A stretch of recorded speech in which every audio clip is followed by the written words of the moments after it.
আসসালামু আলাইকুম। গাড়িটার দাম চাওয়া হয়েছে 9.5 লাখ টাকা। গাড়িটার কোনো অ্যাক্সিডেন্ট হিস্ট্রি নাই, আপনারা এসে দেখে যাচাই করে যেতে পারেন। গাড়িটার দামটা হচ্ছে 9.5 লাখ টাকা, কিন্তু কমবে কিছুটা।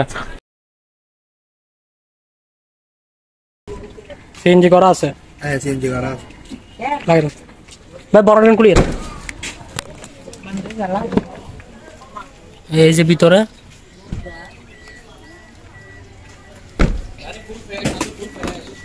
ভিতরে কালারটা অসব।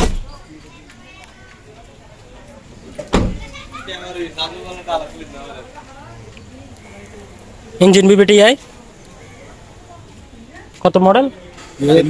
2003 মডেল। রেজিস্ট্রেশন? রেজিস্ট্রেশন নয়। ওকে।